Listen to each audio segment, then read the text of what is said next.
class. I hope you enjoyed chapter 1 of Charlie and the Chocolate Factory.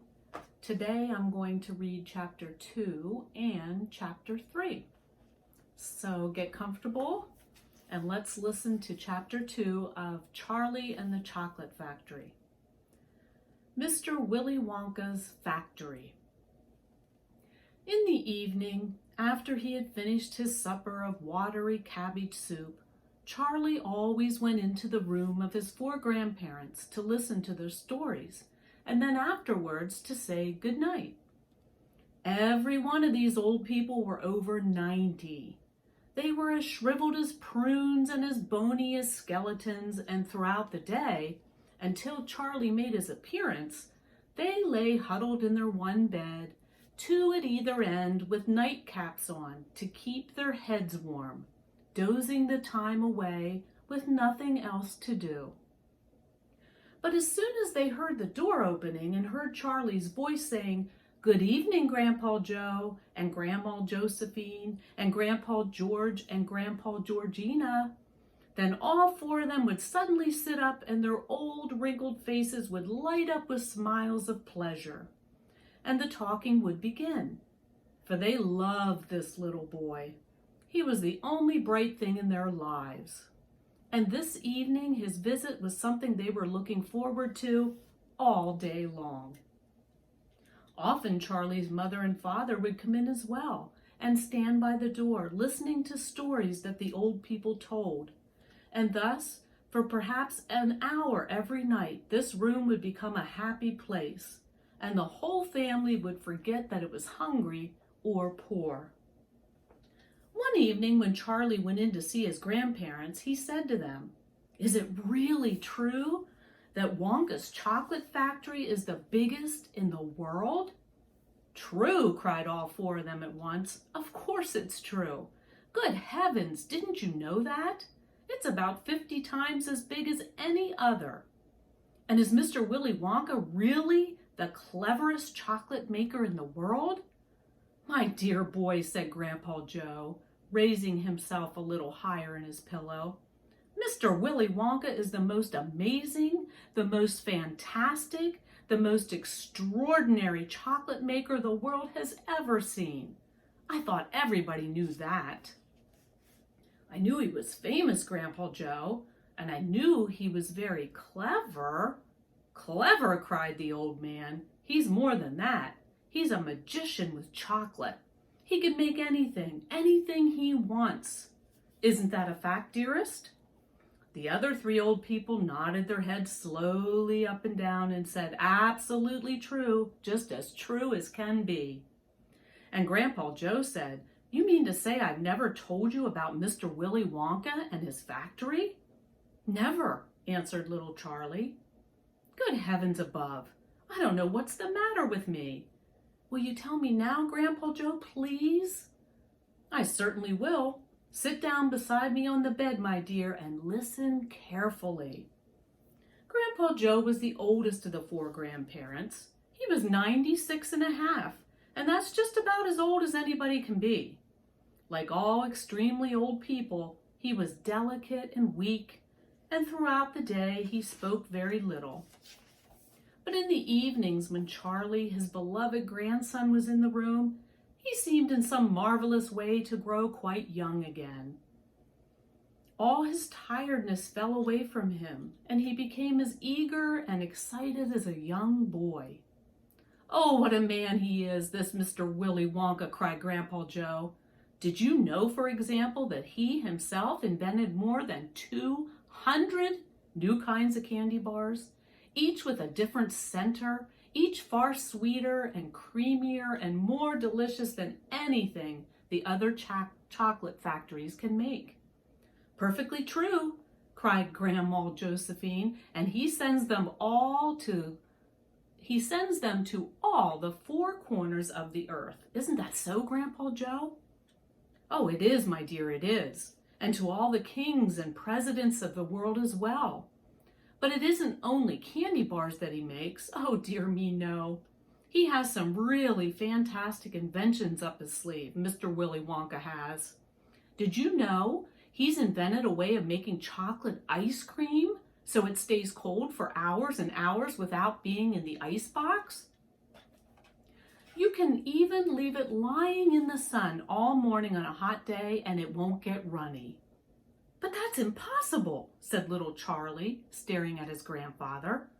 Well, of course it's impossible, cried Grandpa Joe. It's completely absurd, but Mr. Willy Wonka has done it. Quite right, the others agreed, nodding their heads. Mr. Wonka has done it.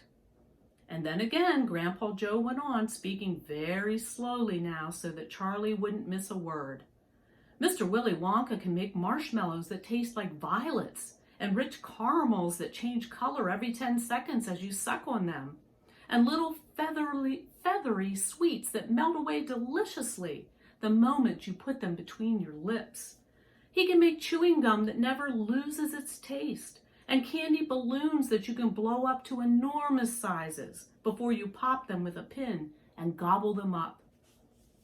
And by a most secret method, he can make lovely bluebird's eggs with black spots on them. And when you put one of those in your mouth, it gradually gets smaller and smaller, and suddenly there's nothing left except a tiny little pink sugary baby bird sitting on the tip of your tongue. Grandpa Joe paused and ran the point of his tongue slowly over his lips. It makes my mouth water just thinking about it, he said. Mine too, said little Charlie, but please, please go on. While they were talking, Mr. and Mrs. Bucket, Charlie's mother and father, had come quietly into the room and now were both standing just inside the door listening. Tell Charlie about the crazy Indian prince, said Grandma Josephine. He'd love to hear that. You mean Prince Pondicherry, said Grandpa Joe, and he began chuckling with laughter. Completely dotty, said Grandpa George. But very rich, said Grandma Georgina. Well, where did he go? Asked Charlie eagerly. Listen, said Grandpa Joe, and I'll tell you. Chapter 3, Mr. Wonka and the Indian Prince. Prince Pondicherry wrote a letter to Mr. Willy Wonka, said Grandpa Joe, and asked him to come all the way out to India and build him a colossal palace entirely made out of chocolate. Did Mr. Wonka do it, Grandpa? He did indeed, and what a palace it was. It had 100 rooms and everything was made of either dark or light chocolate. The bricks were chocolate, the cement holding them together was chocolate, and the windows were chocolate, and the walls and ceilings were made of chocolate, and so were the carpets and the pictures and the furniture and the beds. And when you turned on the taps in the bathroom, hot chocolate came pouring out. When it was all finished, Mr. Wonka said to Prince Pondicherry, I warn you though, it won't last very long. You better start eating it right away.